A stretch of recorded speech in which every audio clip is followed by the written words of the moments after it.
सूरत police के eco cell के ASI और उसका भाई 5 लाख की रिश्वत लेते पकड़े गए। सूरत पुलिस की आर्थिक अपराध शाखा में एएसआई के पद पर कार्यरत सागर प्रधान और उनके भाई को 5 लाख की रिश्वत लेते हुए पकड़ा गया था।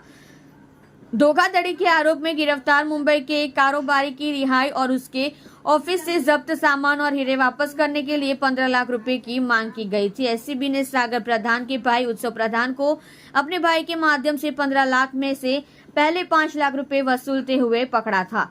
यह खबर पता चलते ही एएसआई सागर प्रधान फरार हो गया। भ्रष्टाचार निरोधक ब्यूरो ने बताया कि इस मामले में शिकायतकर्ता के पार्टनर के खिलाफ मुंबई में धोखाधड़ी का मामला दर्ज किया गया था। इसके लिए इको सेल में एएसआई के पद पर कार्यरत सागर प्रधान ने शिकायतकर्ता और उसके साथी को गिरफ्तार कर लिया। अभियोजक के कार्यालय से लैपटॉप, डीवीआर, कंपनी के दस्तावेज और हीरे भी जब्त किए गए।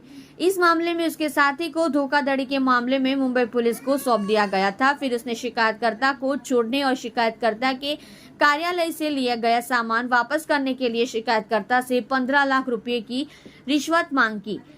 मंगलवार को इस राशि में से 5 लाख रुपए अलकापुरी सलकर under bridge Katargam fast food and Chinese shop के सामने भेजने की मांग की।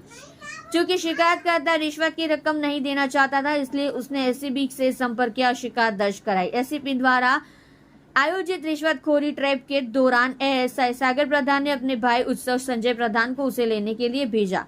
उसके भाई उत्सव ने रिश्वत ली और ऊपर से सागर प्रधान से जानबूझकर बातचीत भी की, जिसके तुरंत बाद एसीबी ने उसे पकड़ लिया। सागर प्रधान को जैसे ही पता चला कि भाई को एसीबी ने पकड़ लिया है तो वह फरार हो गया। बता दें कि यह जाल Navsari ACB police inspector BD Rathwa और सुपरविजन सूरत एसीबी के सहायक निर्देशक आर चौधरी ने बिछाया था।